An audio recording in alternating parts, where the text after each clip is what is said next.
혹시 요즘 화장실에서 소변을 보실 때 뭔가 이상하다고 느끼신 적 있으세요? 거품이 평소보다 많이 생기거나 저녁에 양말을 벗었는데 다리에 자국이 2시간이 넘도록 그대로 남아 있다거나 말이에요. 나이 들면 다 그런 거 아니야? 하고 넘기셨다면 잠깐 멈춰서 들어보세요. 우리 몸속에는 조용한 일꾼이 하나 있습니다. 24시간 쉬지 않고 우리 몸의 더러운 것들을 걸러내고 깨끗하게 만들어주는 착한 일꾼이죠. 바로 신장입니다. 그런데 이 착한 일꾼이 지금 조용히 무너지고 있다는 신호를 보내고 있을지도 모릅니다. 문제는 신장이 워낙 묵묵히 일하는 성격이라 절반 이상 망가져도 아무 말 없이 참고 견딘다는 거예요. 그러다가 어느 날 갑자기 더 이상은 못하겠어요 라고 손을 들면 그때는 이미 투석이나 이식이 필요한 단계가 되어버립니다. 하지만 절망하지 마세요. 지금부터라도 늦지 않았습니다. 오늘 이 시간에는 신장을 되살리는 기적 같은 음식 3가지를 여러분께 알려드릴 거예요. 그냥 좋다는 소문만 있는 음식이 아니라 의학적으로 검증된 진짜 효과가 있는 음식들입니다. 더 중요한 건 어떻게 먹어야 하는지까지 자세히 알려드린다는 거예요. 잘못 먹으면 효과가 반으로 줄어들 수도 있거든요. 끝까지 들어주시면 평생 내 신장으로 건강하게 사는 비법을 완전히 마스터하실 수 있을 겁니다. 구독과 좋아요 버튼을 미리 눌러주세요. 이 소중한 지혜가 더 많은 분들께 전해질 수 있도록 말이에요. 신장을 조용한 살인자라고 부르는 이유가 있습니다. 마치 성실한 직장인처럼 아파도 내색하지 않고 묵묵히 일만 하거든요. 보통 우리가 뭔가 이상하네 하고 느낄 때쯤이면 신장 기능이 이미 절반 이상 사라진 상태인 경우가 많습니다. 그래서 더욱 무섭죠. 그럼 신장이 도움을 요청하는 신호는 어떤 것들일까요? 첫째, 소변에 거품이 자주 생깁니다. 맥주 거품처럼 하얀 거품이 한참 동안 사라지지 않아요. 이건 소변으로 단백질이 새어나가고 있다는 신호거든요. 둘째, 아침에 일어났을 때 눈두덩이나 발목이 붓습니다. 베개 자국이 아니라 손가락으로 꾹 눌렀을 때 들어간 자리가 쉽게 돌아오지 않는 그런 부종이에요. 셋째, 별다른 이유 없이 피로가 쌓입니다. 충분히 잤는데도 하루 종일 기운이 없고 계단 몇 개만 올라가도 숨이 차죠. 이런 증상들을 나이 들어서 그런가 보다 하고 넘기시면 안 됩니다. 얼마 전 제가 만난 73세 김태임 님도 그랬어요. 다리가 붓고 소변에 거품이 생기는 걸 대수롭지 않게 여겼다가 어느 날 갑자기 숨이 차서 응급실에 실려오셨거든요. 검사 결과 신장 기능이 20%밖에 남지 않은 상태였습니다. 정말 아찔했죠. 하지만 다행히 김태임 님은 포기하지 않으셨어요. 오늘 제가 알려드릴 음식들을 꾸준히 드시고 생활 습관을 바꾸신 결과 6개월 후 혈액검사 수치가 정상 범위로 돌아왔습니다. 이처럼 조기에 발견하고 올바른 시기 관리를 하면 얼마든지 회복이 가능해요. 지금부터 소개할 3가지 음식은 단순한 민간요법이 아닙니다. 의학 논문과 영양학 연구로 효과가 입증된 진짜 과학적 근거가 있는 음식들이에요. 그럼 이제 3번째 음식부터 하나씩 만나보시죠. 3번째로 소개할 음식은 여러분 집 부엌에도 하나쯤은 있을 만한 그 음식입니다. 바로 올리브 오일이에요. 올리브 오일이 신장에 좋다고 하고 의외라고 생각하실 수도 있겠네요. 하지만 지중해 연안 사람들이 왜 그렇게 건강하게 오래 사는지 아세요? 바로 올리브 오일 덕분이거든요. 세계보건기구에서도 공식적으로 인정한 건강식품이 올리브 오일입니다. 올리브 오일 속에는 올레산과 폴리페놀이라는 특별한 성분이 들어있어요. 이 성분들이 신장을 어떻게 지켜주느냐 하면요. 우리 신장은 하루에 무려 180리터의 혈액을 걸러냅니다. 200리터짜리 드럼통을 거의 채울 정도의 양이에요. 이렇게 엄청난 양의 혈액을 처리하다 보니 신장에 염증이 생기기 쉽거든요. 마치 24시간 돌아가는 정수기 필터가 서서히 더러워지는 것처럼 말이에요. 그런데 올리브 오일의 올레산과 폴리페놀이 이 염증을 잠재워 주는 거예요. 신장이 깨끗하게 유지될 수 있도록 도와주는 거죠. 하지만 여기서 중요한 게 있어요. 올리브 오일을 아무렇게나 사용하면 효과가 반으로 줄어들 수 있거든요. 첫째, 절대 고온에서 조리하지 마세요. 올리브 오일은 발연점이 낮아서 뜨거운 팬에서 튀김을 하거나 직화구이를 하면 좋은 성분들이 다 파괴되어 버려요. 둘째, 반드시 엑스트라 버진 제품을 고르세요. 정제된 올리브 오일은 이미 영양 성분이 거의 사라진 상태거든요. 셋째, 투명한 병보다는 짙은 색 유리병에 든 제품이 좋아요. 빛을 차단해서 산화를 막아주거든요. 그럼 어떻게 드시면 될까요? 가장 간단한 방법은 아침 공복에 올리브 오일 한 스푼을 그냥 드시는 거예요. 처음엔 좀 느끼할 수 있지만 금세 익숙해지실 거예요. 또는 샐러드나 찐 채소에 뿌려 드셔도 좋고요. 특히 발사믹 식초와 함께 드레싱으로 만들면 혈당 상승까지 억제해주는 일석이조 효과를 볼 수 있어요. 소금 대신 올리브 오일로 풍미를 내면 나트륨 섭취도 줄이면서 맛도 살릴 수 있거든요. 작은 한 스푼의 변화가 10년 후 여러분의 신장을 완전히 다르게 만들어줄 거예요. 두 번째로 소개할 음식은 초록빛 슈퍼푸드 브로콜리입니다. 아이들이 가장 싫어하는 채소 1위가 브로콜리라고 하죠. 하지만 신장 입장에서는 가장 고마운 음식이 바로 이 브로콜리예요. 브로콜리 속에는 설포라판이라는 아주 특별한 성분이 들어 있거든요. 이름은 어렵지만 하는 일은 아주 간단해요. 우리 몸속의 녹슨 부분들을 깨끗하게 닦아주는 청소부 역할을 하는 거죠. 신장이 하루 종일 노폐물을 걸러내다 보면 마치 오래된 정수기 필터처럼 활성산소라는 녹이 슬게 돼요. 이 녹이 쌓이면 신장 세포가 손상되죠. 그런데 브로콜리의 설포라판이 이 활성산소를 중화시켜서 신장 세포를 보호해 주는 거예요.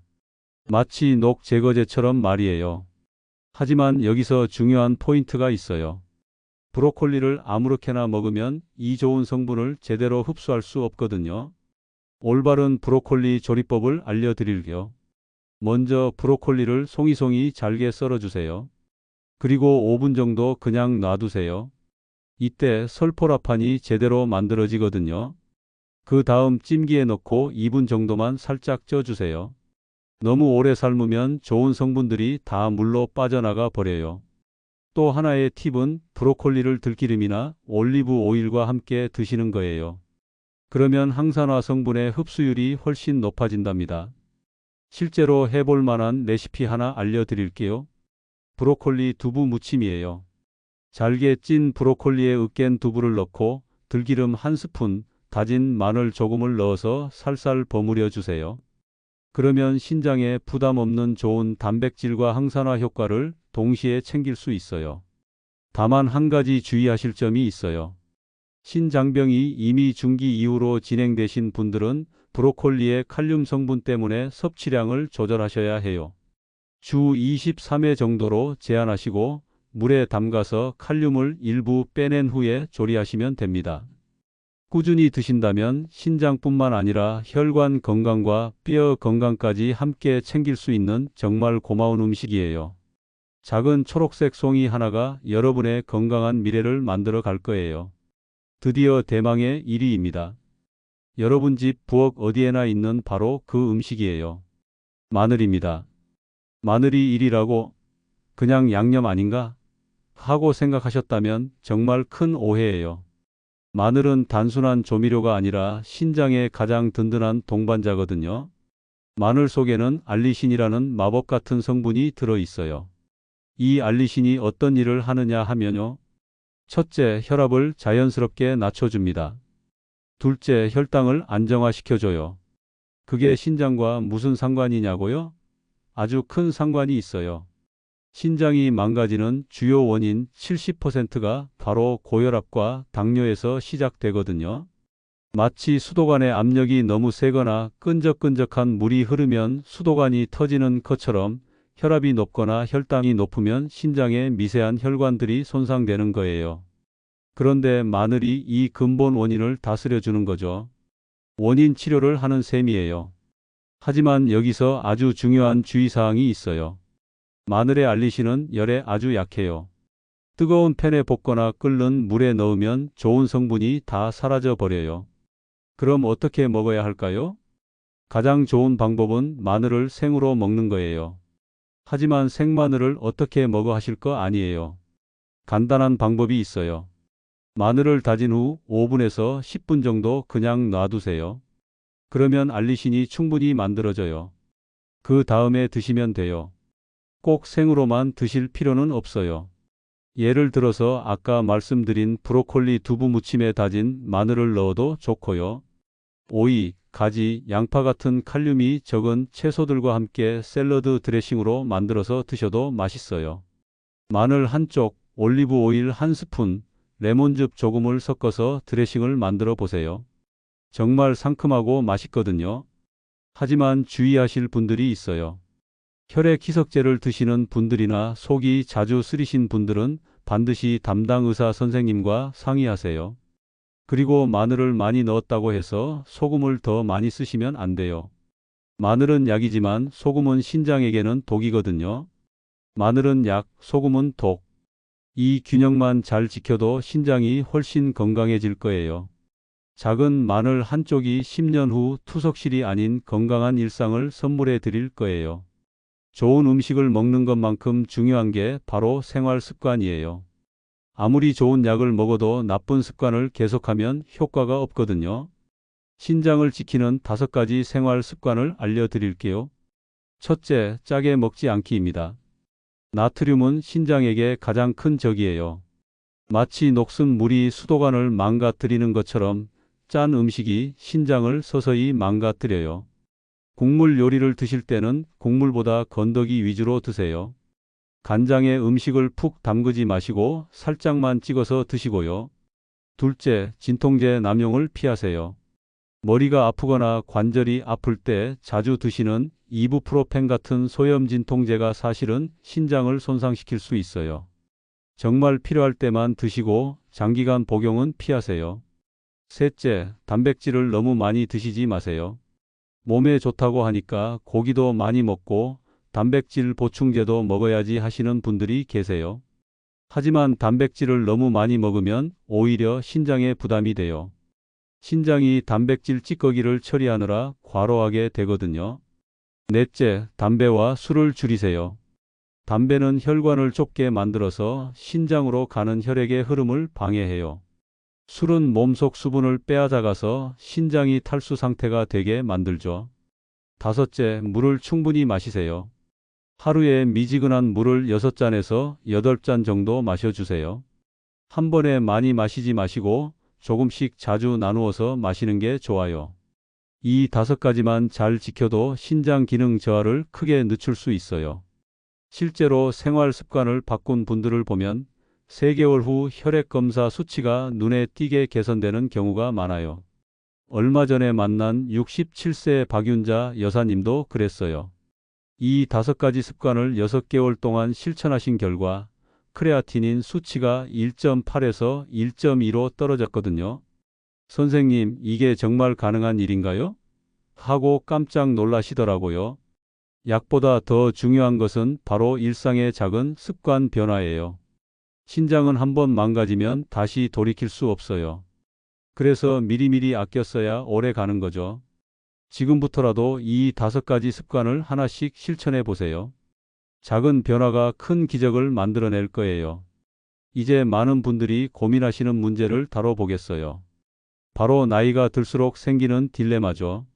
한편으로는 근육이 줄어들어서 단백질을 더 먹어야 한다고 하고, 다른 한편으로는 신장을 보호하려면 단백질을 적게 먹어야 한다고 하잖아요. 그럼 도대체 어떻게 하라는 거야? 하고 답답하셨을 거예요. 해답은 바로 양보다 질에 있어요. 일반적으로 건강한 분들은 체중 1kg당 1g에서 1.2g의 단백질을 권장해요. 60kg이시라면 하루에 60g에서 72g 정도죠. 하지만 신장병 초기라면 0.8g으로, 중기 이후라면 0.6g까지 줄여야 해요. 그럼 근육은 어떻게 하고? 하실 텐데 바로 여기서 질이 중요한 거예요. 같은 양이라도 소화가 잘 되고 필수 아미노산이 풍부한 고품질 단백질을 선택하면 적은 양으로도 근육을 충분히 유지할 수 있거든요. 대표적인 고품질 단백질이 뭘까요? 달걀 흰자가 1등이에요. 소화도 잘 되고 신장에 부담도 적어요. 두부도 좋고요. 생선도 훌륭한 선택이죠. 닭가슴살도 괜찮아요. 여기에 가벼운 근력 운동을 함께 하면 금상첨화예요. 운동이라고 하니까 헬스장에 가야 하나? 하실 필요 없어요. 집에서도 충분해요. 의자에서 일어나 앉기를 10번씩 하루 3세트, 500g짜리 생수병을 들고 팔 운동하기, 이런 간단한 운동을 매일 15분씩만 해도 근육 유지에 큰 도움이 돼요. 실제로 제가 만난 71세 김성호 선생님의 경우예요. 신장 기능이 떨어져서 단백질 섭취를 제한해야 했는데 고품질 단백질 위주로 드시면서 가벼운 운동을 병행하신 결과 6개월 후에도 근육량이 거의 줄어들지 않았어요. 선생님, 단백질을 적게 먹는데도 근육이 그대로네요? 하고 신기해 하시더라고요. 핵심은 바로 이거예요. 양을 줄이되 질을 높이고 운동으로 효율을 극대화하는 거죠. 단백질 섭취와 운동을 함께 관리하면 근육도 살리고 신장도 지키는 두 마리 토끼를 모두 잡을 수 있어요. 신장은 지키고 근육은 유지하는 이 똑똑한 방법이 여러분의 건강한 노후를 완전히 바꿔놓을 거예요. 지금까지 긴 시간 함께 해주셔서 정말 감사합니다. 오늘 우리가 함께 알아본 신장 건강을 지키는 기적의 음식 3가지를 다시 한번 정리해 볼게요. 3위 올리브 오일은 염증을 잠재워주는 신장의 소방관 역할을, 2위 브로콜리는 활성산소를 제거하는 청소부 역할을, 그리고 1위 마늘은 혈압과 혈당을 조절해서 근본 원인을 다스리는 의사 역할을 해준다고 했죠. 여기에 짜게 먹지 않기, 진통제 남용 피하기, 적정 단백질 섭취, 금연금주, 충분한 수분 섭취라는 5가지 생활 습관까지 더하면 완벽해요. 그리고 단백질과 근육 사이의 균형을 잡는 방법까지 배웠으니 이제 여러분은 신장 건강의 모든 비법을 다 아시게 된 거예요. 하지만 무엇보다 중요한 건 정기적인 검사예요. 아무리 좋은 음식을 먹고 좋은 습관을 가져도 내 몸 상태를 정확히 알아야 하거든요. 증상이 없더라도 1년에 한 번은 소변 검사와 혈액 검사를 꼭 받으세요. 고혈압이나 당뇨가 있으신 분들은 6개월마다 체크하시고요. 이제 여러분께 부탁드릴 게 있어요. 지금 당장 작은 한 걸음을 시작해 보세요. 내일 아침 올리브 오일 한 스푼으로 시작해 보시거나 오늘 저녁에 브로콜리 한 송이를 찜기에 올려 보시거나 마늘 한 쪽을 다져서 샐러드에 넣어 보세요. 이 작은 변화 하나가 10년 후 여러분을 투석실이 아닌 건강한 일상으로 이끌어 줄 거예요. 이 영상을 보신 분들 중에서 나는 오늘부터 신장 지키기를 시작합니다 라고 댓글에 남겨주세요. 그 다짐이 여러분 자신을 지키는 약속이 되고 다른 분들에게는 큰 용기가 될 거예요. 그리고 이 소중한 정보를 가족, 친구, 이웃과 꼭 공유해 주세요. 여러분의 작은 나눔 하나가 누군가의 생명을 살릴 수도 있거든요. 구독과 좋아요는 무료지만 그 한 번의 클릭이 이런 유익한 정보를 더 많은 분들께 전해주는 힘이 됩니다. 공익을 위해서라도 꼭 눌러주세요. 다음 영상에서도 여러분의 건강한 삶을 위한 또 다른 지혜를 준비해서 찾아뵙겠습니다.